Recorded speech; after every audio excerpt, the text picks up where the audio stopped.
Hello students, आज हम electrostatic के लेक्चर 2 पे बात करेंगे।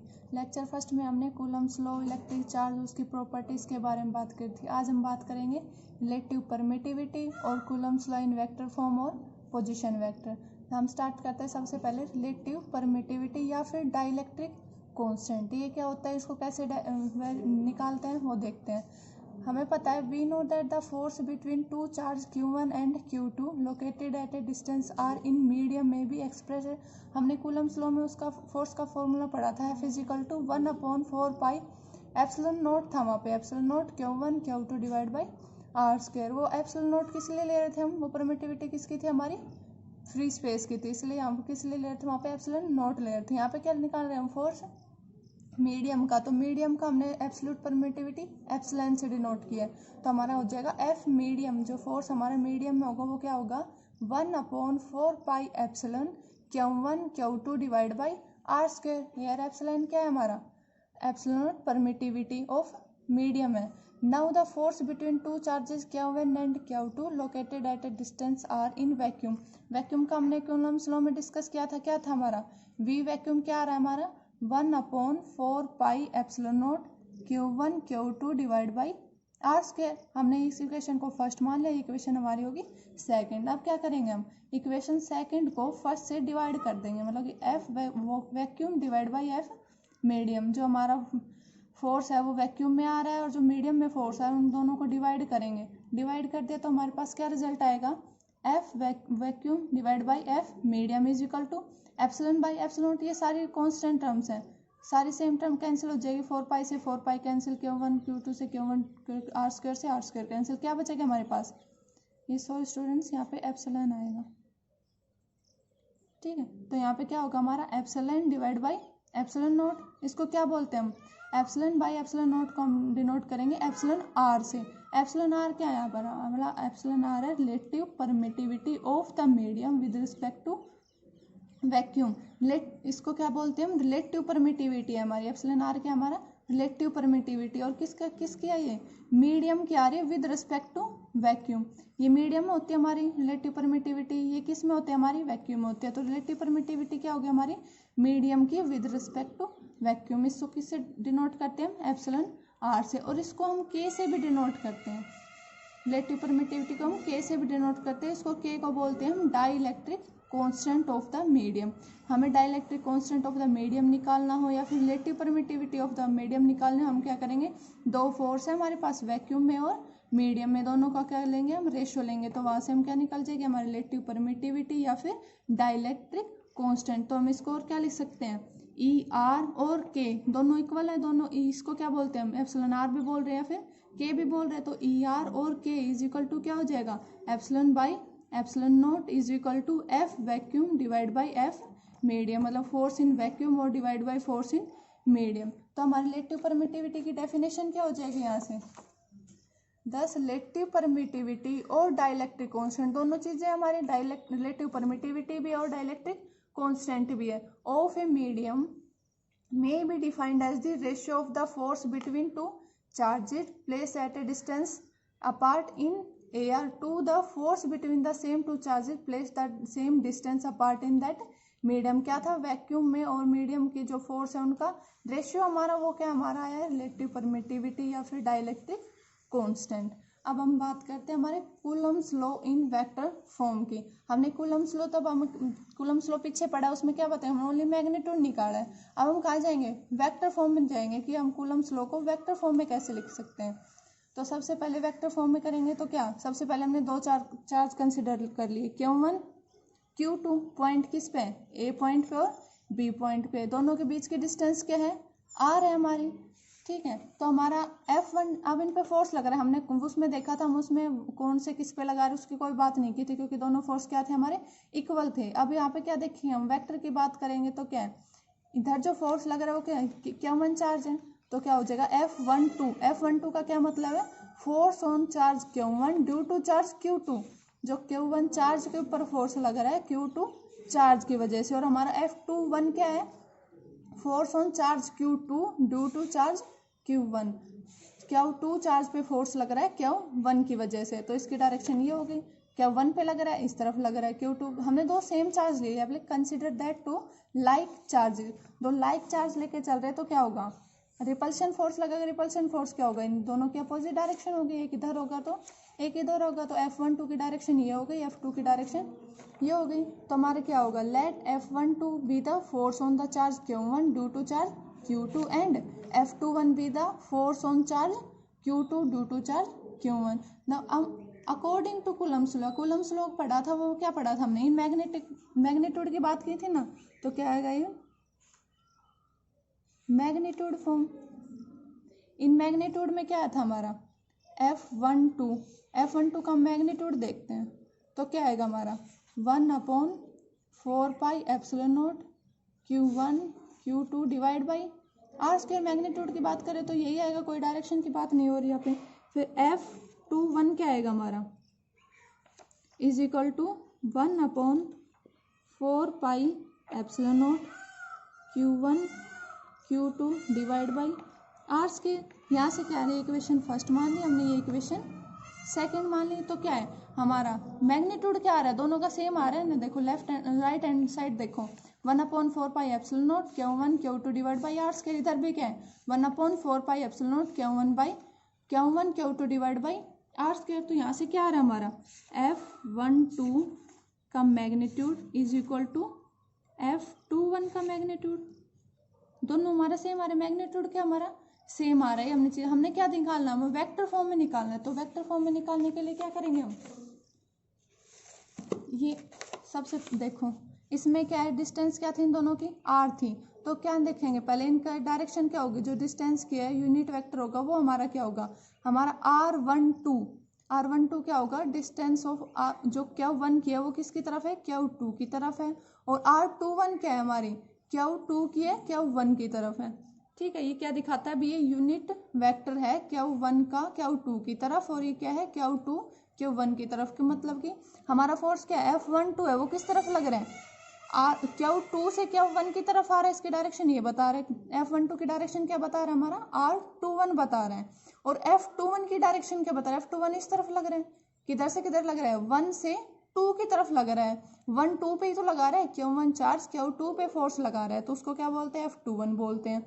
और उसका यूनिट वेक्टर क्या होगा हमारा F1 के से 2 की तरफ होगा, ये दोनों अलग होते हैं, ये 2 1 होता है, ये क्या होता है 1 2 होता है। F21 का क्या मतलब है, force on charge Q2 due to 1, और इसका यूनिट वेक्टर वो क्या होगा फ्रॉम Q1 टू Q2 जा रहे हैं हम।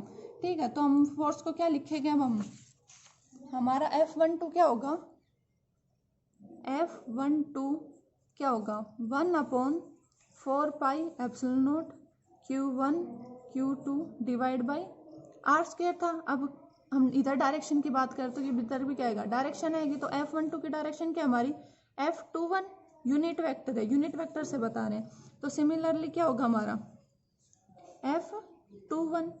F21 क्या होगा 1/4πε0 Q1 Q2 divide by R square. इसकी डायरेक्शन क्या बताएगा हमें 1 2, तो इक्वेशन क्या हो गई हमारे पास, थर्ड हो गई, इक्वेशन क्या हो गया हमारे पास फोर्थ हो गई। ये क्या आ गया हमारे, दो फोर्सेज आ गए, इन वेक्टर फॉर्म में आ गए, नहीं वेक्टर फॉर्म में बता रहे, वेक्टर फॉर्म क्या होती है जिसमें हमारा मैग्नीट्यूड, वेक्टर क्या होता है हमारा जिसमें मैग्नीट्यूड भी और डायरेक्शन भी हो। तो इक्वेशंस क्या बता रही है, हमने मैग्नीट्यूड भी बता रही है फोर्स का, और डायरेक्शन भी बता रही है।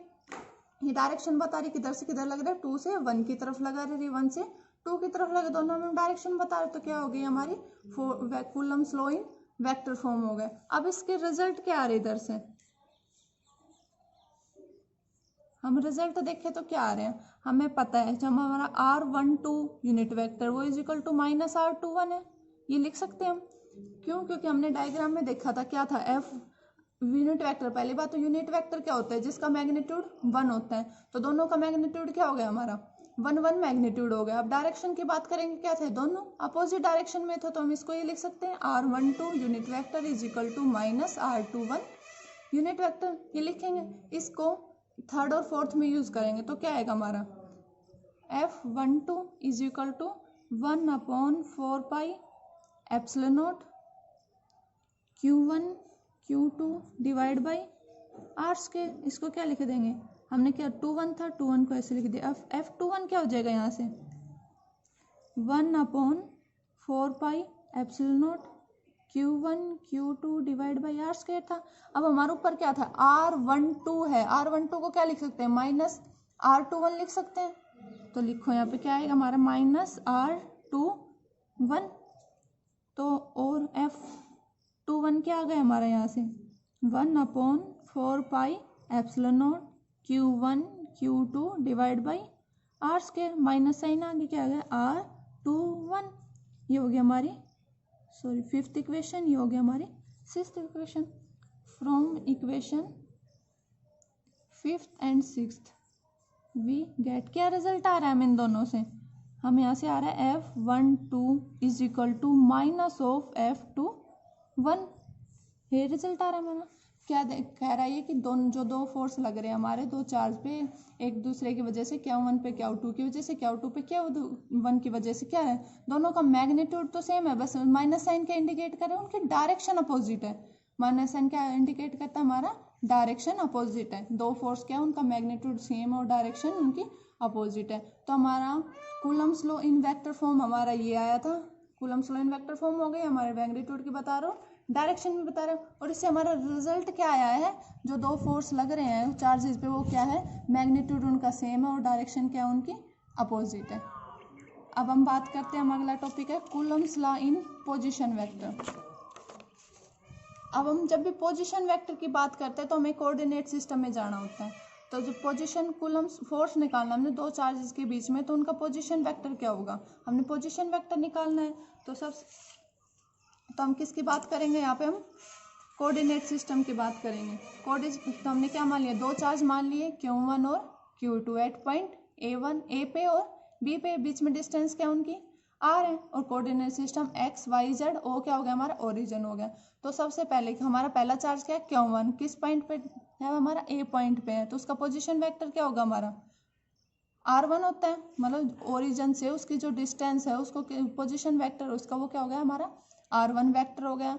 और B का पोजीशन वेक्टर क्या होगा R2 उसका पोजीशन वेक्टर हो गया।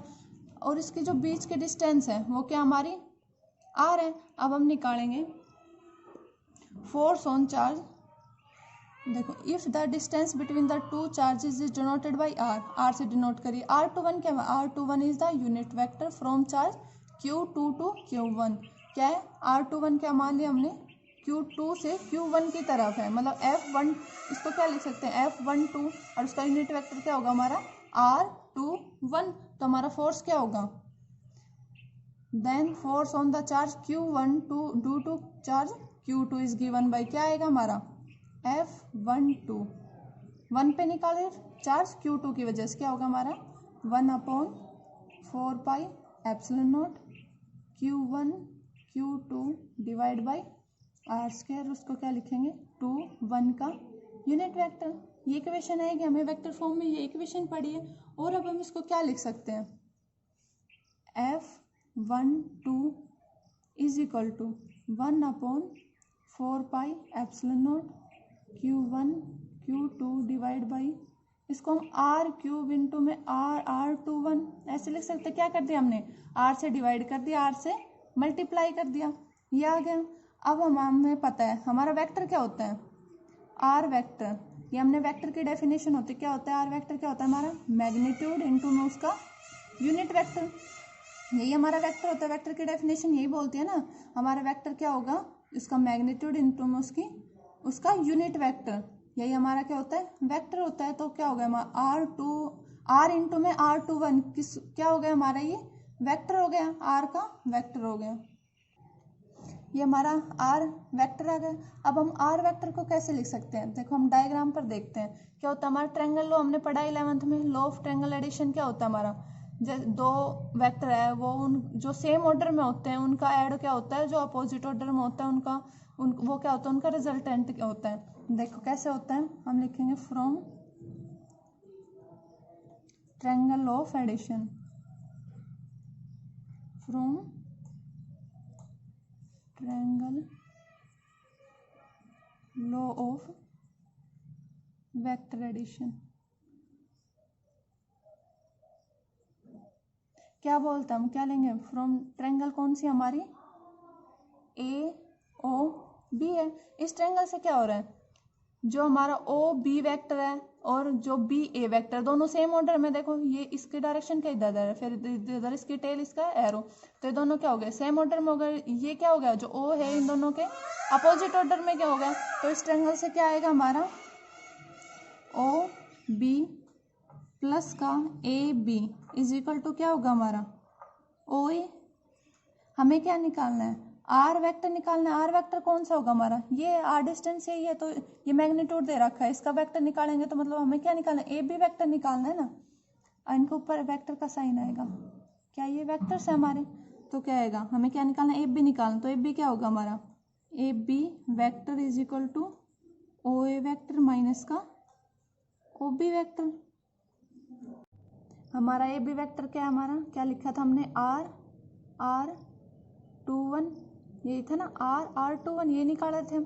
तो R21 यूनिट वेक्टर किसके बराबर होगा हमारा, OA वेक्टर क्या हमारा R1 वेक्टर माइनस का R2 वेक्टर। ये पोजीशन वेक्टर थे ना हमारे, R1 और R2 पोजीशन वेक्टर थे। तो हमारा क्या आ गया, हमारा R is equal R21 vector, ये वेक्टर है ना हमारा R21 वेक्टर किसके इक्वल आ गया हमारा R1 वेक्टर माइनस का R2 वेक्टर। अब इसका मैग्नीट्यूड क्या होगा, मैग्नीट्यूड क्या लिखेंगे, इसका मैग्नीट्यूड लेंगे, तो इसका मैग्नीट्यूड लेंगे तब हमारा क्या आएगा, R मैग्नीट्यूड क्या था हमारा, R था, R is equal to R1 vector minus का R2 वेक्टर। इसका क्या आएगा, मैग्नीट्यूड आएगा। R हमारा मैग्नीट्यूड था, ये क्या हो गया R1 माइनस का R2 का मैग्नीट्यूड। और वेक्टर को कैसे लिखा था हमने, R21 ये था वेक्टर था, यूनिट वेक्टर इंटू मैग्नीट्यूड हमारा वेक्टर ही होता है। ये क्या था हमारा R1 माइनस का R2, ये दोनों अलग अलग चीजें। ये क्या हमारा मैग्नीट्यूड है, ये क्या हमारा वेक्टर है, ये सी ब्रैकेट लगाइए, ये क्या हमारा वेक्टर है और ये क्या हमारा मैग्नीट्यूड है। अब हमारा जो फोर्स की वैल्यू थी उसमें पुट करेंगे, क्या था हमारा force F12 is equal to 1/4 pi epsilon naught Q1 Q2 divide by R cube था, R क्यूब हो गया था मल्टीप्लाई किए थे, तो क्या R की जगह क्या वैल्यू लिखेंगे, ये वैल्यू लिखेंगे। R की क्या थी R1 vector minus R2 vector, इसका मैग्नीट्यूड की क्यूब। और जो इधर क्या था हमारा वेक्टर था, वेक्टर की जगह ये वैल्यू लिखेंगे, यही था हमारा R21 यूनिट वेक्टर, उसकी क्या वैल्यू आ रही है हमारी R1 vector minus R2 vector आ रही है, तो इसकी वैल्यू लिखेंगे क्या आएगा R1 वेक्टर माइनस का R2 वेक्टर। ये वैल्यू आ गई हमारी। देखो ये हमारा मैग्नीट्यूड है, ये क्या हमारा वेक्टर फॉर्म है, ये ध्यान रखना। और ये क्या आ गया हमारा coulomb force between two charges इन पोजीशन वेक्टर।